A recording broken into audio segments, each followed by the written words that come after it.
पिता, पुत्र और पवित्र आत्मा के नाम पर आमीन। आप सबों को जय यीशु। हम लोग इन दिनों में कलीसिया के विषय में पढ़ाई करते आ रहे हैं। कलीसिया क्या है? पेतरुस के चट्टान पर कलीसिया का निर्माण और ईसा मसीह ने जो स्वर्ग राज्य की कुंजी जो पेतरुस को प्रदान किया आदि के विषय में हम लोग मन चिंतन कर चुके हैं। आज हम लोग कलीसिया का कुछ स्वभाव हम लोग बोल सकते हैं। हम लोग धर्मसार के अंदर कहते हैं, मैं कैथोलिक एकमात्र पवित्र प्रेरित कलीसिया पर विश्वास करता हूँ। अर्थात कलीसिया का चार स्वभाव या चार नेचर या चार पॉइंट्स हम लोग इस प्रकार बोलते हैं। उनमें से एक है कलीसिया एक है करके बोलते हैं। लेकिन आज जिस प्रकार मैंने पहले क्लास में बताया, आज कलीसिया 40,000 से ज़्यादा गुटों में बट गया है। और जो पेंटेकोस्टल कलीसिया है उसका तो कोई गिनती ही नहीं है। कहा जाता है केवल अमेरिका में जो पेंटेकोस्टल चर्च है वो 25,000 से ज़्यादा रजिस्टर्ड चर्च है। केवल पेंटेकोस्टल वो 25,000 से ज़्यादा विभाग है। उनका एक दूसरे से कोई संबंध नहीं। किसी एक व्यक्ति के नाम से है, किसी एक शहर के नाम से है, घर के नाम से है, खानदान के नाम से है, किसी व्यक्ति के नाम से अनेकों चर्च हैं। तो स्वयं पास्टर बनता है, स्वयं सिखा सकते हैं, क्योंकि पेंटेकोस्टल चर्च का नियम ये बन गया है, जिन्हें भी वो कृपा मिला है, पवित्र आत्मा मिला है, जिन्हें भी बाइबल सीखने का कृपा मिला है, वो सब सिखा सकते हैं। इस प्रकार वे आपस में एक जो सिखा रहे हैं उसके अनुरूप नहीं दूसरा जो सिखा रहा है, इस प्रकार अलग अलग रीति से वचन को मोड़ मरोड़ करके सिखा करके लोगों को अपनी ओर आकर्षित करने का सारे तरीक़ें अपनाते हुए लोगों को उस चर्च के अंदर बांधते हैं। और इस प्रकार का केवल अमेरिका में कहते हैं 25,000 से ज़्यादा पेंटेकोस्टल रजिस्टर्ड चर्च है। किसी किसी व्यक्ति के नाम से होगा। तो चर्चों की संख्या इतना अधिक है। हम लोगों ने बीती 3 क्लास में मनन चिंतन किया है। प्रभु ईसा मसीह ने एक कलीसिया का स्थापना की। वो कलीसिया है प्रभु ईसा मसीह का शरीर के अंग बनने वाला, बपतिस्मा के द्वारा प्रभु ईसा मसीह का शरीर बनने वाला कलीसिया। विश्वासी वो समुदाय प्रभु ईसा मसीह ने जिन्हें शुद्ध कर अपना शरीर का अंग बनाया। जिस कलीसिया का कोने का पत्थर स्वयं प्रभु ईसा मसीह और प्रेरितों पर खड़ा किया हुआ, संत पेतरुस रूपी चट्टान पर खड़ा किया हुआ, जिस कलीसिया के ऊपर अधिकार स्वर्ग राज्य की कुंजियां प्रदान करते हुए प्रभु ने बनाया, वो चर्च एक है। उसके पीछे का क्या क्या कारण है? यदि हम कैथोलिक कलीसिया का धर्म शिक्षा ग्रंथ अध्याय संख्या 813 से लेकर के 15 तक पढ़ेंगे, catechism of Catholic church number 813 to 815, वहाँ पर हम लोगों को मिलता है एक क्रिस्त है, अनेकों क्रिस्त नहीं, एक क्रिस्त है। और क्रिस्त का शरीर भी एक है। इसलिए कलीसिया केवल एक होना जरूरी है। यूथ कैटेकिज्म संख्या 129 में भी इसका वर्णन किया है। जब क्रिस्त एक है, क्रिस्त का शरीर एक है, तो कलीसिया भी एक है। और हम लोग पढ़ते हैं उस एक शरीर को हम छोटे छोटे टुकड़ों में विभाजित नहीं कर सकते हैं। इसलिए इसलिए कलीसिया अलग अलग गुटों में नहीं बंटना चाहिए। हम लोग योहन के सुसमाचार उसके अध्याय 17 जॉन चैप्टर 17 वाक्य 21 में महापुरोहित प्रभु ईसा मसीह के एक अंतिम प्रार्थना है। वो प्रार्थना में इस प्रकार प्रभु प्रार्थना करते हैं पिता से, हे पिता, सबके सब एक हो जाएं। अनेकों गुटों में विभाजित होकर के रहने वाला, आपस में एक दूसरे के ऊपर कीचड़ फेंकने वाला कलीसिया नहीं चाहिए। प्रभु चाहते हैं और प्रार्थना करते हैं, हे पिता, ये सबके सब एक हो जाए। किस प्रकार एक होना है? आगे लिखा है, पिता, जिस तरह तू मुझ में रहता है और मैं तुझ में रहता हूं, उसी तरह वे भी हम में एक हो जाए, जिससे संसार विश्वास करे कि तूने मुझे भेजा है। प्रभु ईसा मसीह ने जिस कलीसिया की स्थापना की, वो कलीसिया एक होना जरूरी है, ताकि संसार विश्वास करे, हाँ, ईसा मसीह ने इस कलीसिया की स्थापना की है। यदि हम लोग अन्य कलीसियाओं के इतिहास को देखेंगे, 15वीं-16वीं सदी तक एक ही कलीसिया था। कलीसिया का विभाजन शुरू हुआ 15वीं सदी से। हम लोग देखते हैं लूथरन जो कलीसिया जो होता है, लूथरन चर्च, वो हमारे एक कैथोलिक पुरोहित जो अगस्टीनियन समाज का एक पुरोहित था, वो कैथोलिक कलीसिया से बाहर निकल करके सरकार के साथ और अन्य ऐसे गुट लोगों के साथ मिल करके अपना एक कलीसिया की स्थापना की। और जो कैथोलिक कलीसिया में जो उन्हें अच्छा नहीं लगा, उसका प्रचार भी किया, और साथ ही साथ उन्होंने घोषणा किया, ये मिस्सा बलिदान ये सब की कोई ज़रूरत नहीं, केवल गाना होना चाहिए, वचन की घोषणा होना चाहिए, बाइबल बस। ये विचारधारा मार्टिन लूथर नामक एक कैथोलिक प्रीस्ट के मन में आकर के कैथोलिक कलीसिया से अलग होकर के उन्होंने जो कलीसिया बना वो है लूथरन चर्च। ईसा मसीह का बना हुआ नहीं, अपने बुद्धि अपने ज्ञान इसके अनुसार। उनका कहना था केवल बाइबल के अंदर का जो भी है वो जो भी व्याख्या कर सकता है, पवित्र आत्मा जिन्हें भी मिला है वो व्याख्या कर सकता है, उसके अनुसार जीना है। दूसरा कलीसिया का एक विभाजन हुआ हेनरी VIII के द्वारा, वो भी 16वीं सदी की घटना है। इंग्लैंड के राजा जो हेनरी VIII, उनकी पत्नी आनी बोलिन को छोड़कर उनके घर में उनके पत्नी का नाम है कैथरीन। उनके पत्नी कैथरीन को छोड़ने के बाद उनके राजमहल में नौकरी करने वाली, काम करने वाली आनी बोलिन नाम के एक युवती से शादी करना चाहे, और चर्च ने कैथरीन को तलाक देने से मना किया, क्योंकि विवाह एक बार होने के बाद तलाक नहीं हो सकता। ये चर्च इवन संत पापा तक उनका निवेदन पहुंचे।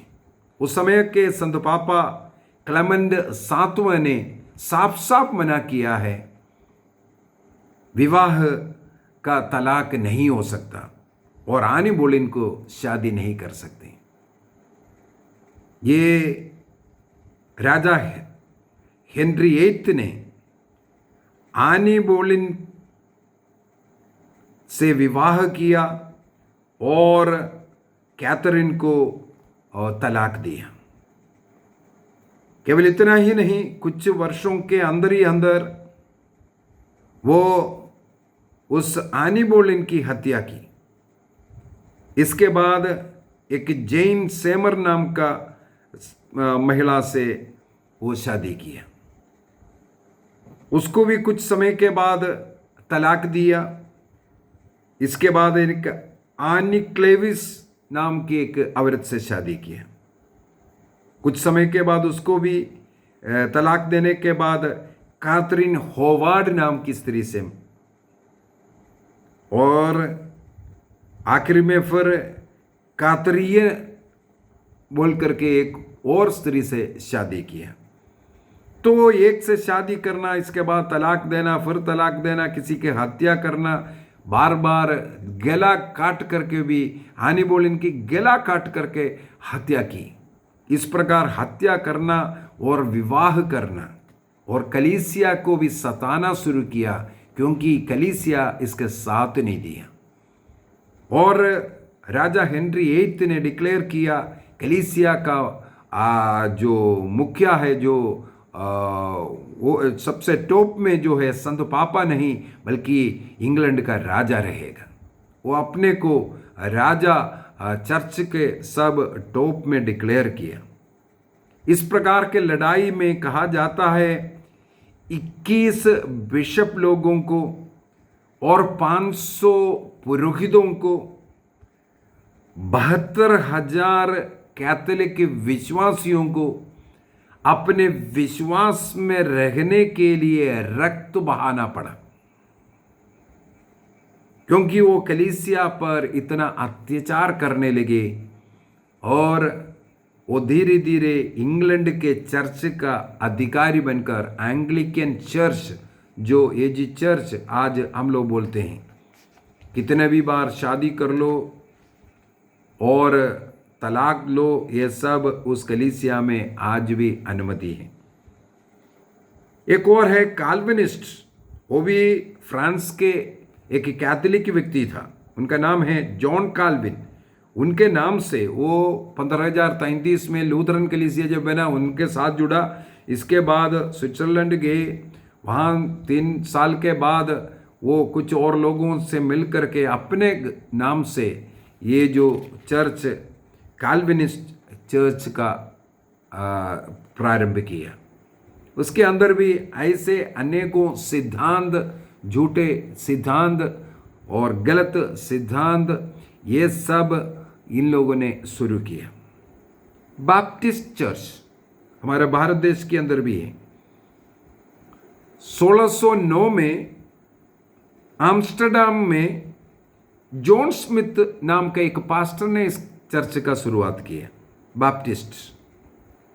और उसके अंदर पास्टर एल्डर्स है, डीकन्स हैं, ये सब स्थानमान इन लोग स्वयं देते हैं। और इनका भी कई ऐसे रूल हैं।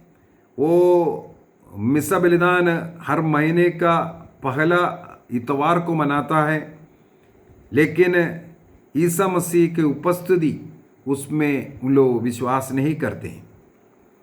ये भी शादी करने के बाद अपने जीवन साथी को छोड़ने का, तलाक लेने का अनुमति देते हैं। बैप्टिज्म से भी है, ये लोग पानी में डुबकी लगा करके, डुबकी की बपतिस्मा लेना है, इस पर अड़ी रहता है। एक और पार्टी है, क्वाकेर्स कहते हैं। नबीजिया के ग्रंथ के अंदर है, वचन मेरी वचनवाणी सुनने के समय पर जो कामते हैं, ऐसा कर करके लिखा हुआ है। तो उसी प्रकार ये क्वाकेर्स बोल करके, उसका मतलब है वचन सुनने के समय पर अपने शरीर को हिलाने वाले लोग। ये बनाया है एक व्यक्ति ने, जिनका नाम है जॉर्ज फोक्स। जॉर्ज फोक्स नाम का व्यक्ति ने इंग्लैंड में शुरू किया हुआ चर्च है। जब ईश्वर का वचन बाइबल पढ़ते हैं, उस समय पर सब अपने शरीर को हिला हिला करके दिखा देगा, इस प्रकार। और कोई भी संस्कार में ये लोग विश्वास नहीं करते हैं। इसके बाद एपिस्कोपल चर्चेस हैं, नोटिक चर्चेस हैं, मनोनाइट्स हैं, मेथोडिस्ट हैं। मेथोडिस्ट चर्च भारत देश में भी है। जॉन वेस्ली नाम के आदमी ने इसको शुरू किया है। वो 1728 में एक एंग्लिकन पुरोहित के रूप में शुरू किया और इसके बाद अपना एक चर्च बना करके स्वयं बिशप बना और अन्य लोगों को भी वो बिशप बनाना शुरू किया। इस प्रकार चर्च बना कर रखा है। मॉर्मोन्स और पेंटिकोस्टल चर्चेस, उनका तो कोई माँ बाप है ही नहीं, सब किसी भी प्रकार बना सकता है, कुछ भी सिखा सकता है, कोई उनके ऊपर नहीं है। स्वयं निर्णय करना, स्वयं सिखाना, फ्री चर्चेस हैं। प्रेस्बिटेरियन कलीसिया है, ऑर्थोडॉक्स कलीसिया है, जाहवे विटनेस वाले हैं। तो इसका सबका कोई ना कोई एक व्यक्ति, एक मनुष्य अपने बुद्धि, अपनी इच्छा के अनुसार इन्होंने कलीसिया बनाया। मेरे पास बहुत बड़ा एक लिस्ट है, कौन सा चर्च कब किसने क्यों और उनका नियम कानून क्या है, ऐसे एक किताब मुझे मिला। उसको पढ़ करके अनेकों चर्च के विषय में पढ़ाई किया। सब मनुष्यों द्वारा बनाया, अपनी इच्छा के अनुसार बनाया। कलीसिया जो कैथोलिक कलीसिया से कोई मनमुटाव हुआ, बाहर निकला, अपना कलीसिया शुरू किया, या अपना एक धंधा शुरू करने के लिए, है ना, पैसा कमाने का एक तरीके से। मुझे ऐसे कई लोग मालूम हैं। अपने कैथोलिक चर्च का, हमारे ही चर्च का ऑल्टर बॉय रहने वाला एक व्यक्ति आज एक पास्टर है, एक जगह का, उस एरिया का पूरा वो संभाल रहा है। कुछ बाइबल का ज्ञान नहीं, कुछ नहीं है, उसकी स्थिति मैं स्वयं जान रहा हूँ, लेकिन आज अपने को पास्टर कह करके एक एरिया में वो सेवा कर रहा है। बोलने के लिए प्रभु की सेवा है, और किस प्रकार वो वचन की कोट करता है, वचन को सिखाता है, ये सब दुखपूर्ण बातें। इसलिए प्रभु कहते हैं ये सब एक हो जाएं। संत पापा का, पेत्रुस का प्रभु ने इसलिए अधिकार दे करके सारे कलीसिया को उनके अधीन किया। प्रभु ईसा मसीह जिस कलीसिया का कॉर्नर स्टोन है, उस कलीसिया का मुखिया के रूप में, अगुवा के रूप में संत पेत्रुस को प्रभु ने अभिषेक दिया, ताकि कलीसिया किसी एक व्यक्ति के नीचे अधीन रहे, उनके ऊपर कोई उन्हें बताने वाला रहे। जब हम इस प्रकार अधीनता को ग्रहण नहीं करता, वो चाहे वो देश हो, घर हो या कोई संस्था हो, वो छिन्न भिन्न होता है। इसी वजह से ऐसे कलीसियाएं टूटते जा रहे हैं। लेकिन 2000 वर्षों से कैथोलिक कलीसिया आज भी संत पापा के अधीन एक है। इसलिए कलीसिया एक होना बहुत ही जरूरी है। हम लोग कुरिन्थियों का पहला पत्र अध्याय 12, 1 Corinthians chapter 12 वर्स 13 को पढ़ते हैं। 1 Corinthians chapter 12 अध्याय 12 वाक्य 13। हम यहूदी हो या यूनानी, दास हो या स्वतंत्र, हम सबके सब एक ही आत्मा का बपतिस्मा ग्रहण कर एक ही शरीर बन गए हैं। एक ही आत्मा का बपतिस्मा ग्रहण कर एक ही शरीर बन गया का मतलब एक कलीसिया बन गया। केवल आत्मा एक है, शरीर एक है, क्रिस्त एक है, बपतिस्मा एक है, तो कलीसिया अलग अलग कैसे हो सकता है? यहां पर संत पौलुस लिखते हुए कहते हैं, हम चाहे यहूदी हो या यूनानी हो, कौन सी भाषा, कौन सी देश का हो, लेकिन हम सबके सब दास हो या स्वतंत्र, एक ही आत्मा के द्वारा एक शरीर बन गया है। हम सबों को एक ही आत्मा का पान कराया गया है। तो एक आत्मा हमारे निवास करता है, तो कलीसिया एक होना जरूरी है। अलग अलग गुटों में विभाजित होना ये शैतान का कार्य है। योहन के सुसमाचार अध्याय 10 वाक्य 10 हमें इसलिए परख करके देखना। पहला योहन का पत्र अध्याय 4 वाक्य 1 से जो आत्मा हमारे कलीसिया में उस आत्मा को परखना जरूरी है। सब आत्मा ईश्वर की ओर से नहीं आता है, उन आत्माओं को परखना है। वो क्या परिवार को तोड़ने वाला आत्मा है या जोड़ने वाला? वो कलीसिया को तोड़ने वाला है या जोड़ने वाला? दूसरों के ऊपर दोषारोपण करने वाला, ईश्वर के वचन को मोड़ मरोड़ करके बोलने वाला आत्मा है, तो वो दुष्ट आत्मा है, शैतानी आत्मा है। अनेकों लोग पवित्र आत्मा समझ करके उस आत्मा को ग्रहण किया है जो तोड़ने वाला आत्मा है। तो ईश्वर की आत्मा एक बनाए रखने वाला है। इसलिए कैथोलिक कलीसिया एक है आज भी। संत पापा के अधीन इतना बड़ा कलीसिया रहता है क्योंकि ईश्वर की आत्मा इस कलीसिया का संचालन करता है। महापुरोहित प्रभु ईसा मसीह ने जो प्रार्थना किया उसके अनुसार जीवन जीने वाला और बाइबल के वचन के अनुसार जीवन जीने के लिए कहने वाला कलीसिया वो है कैथोलिक कलीसिया। एफेसियों का पत्र उसके अध्याय 4 वाक्य 5 को भी पढ़ते हैं। एफेसियंस चैप्टर 4 वाक्य 4 से अच्छा है, हम लोग पढ़ते हैं उसको। एक ही शरीर है, एक ही आत्मा और एक ही आशा, जिसके लिए आप लोग बुलाए गए हैं। एक ही प्रभु है, एक ही विश्वास है और एक ही बपतिस्मा है। तो अनेकों कलीसिया कैसे हो सकता है? इसलिए हम लोग धर्मसार के अंदर ये घोषणा करता है कलीसिया एक है, इस पर मैं विश्वास करता हूं। और प्रेरितों से चले आने वाले वो विश्वास सत्य को कलीसिया को प्राप्त है। वो एक ही आत्मा द्वारा कलीसिया में वो विश्वास का बीज बोया गया है। प्रेरितों में एक आत्मा होता था, वे 12 लोग थे, संसार के कोने कोने पर गए, संत पौलुस जुड़े, सबके सब एक आत्मा में रहकर वो एक कलीसिया को चलाया। अनेकों लोग बोलते हैं प्रकाशना ग्रंथ के अंदर 7 कलीसियाओं को पत्र लिखा हुआ है, वहां पर 7 कलीसिया है।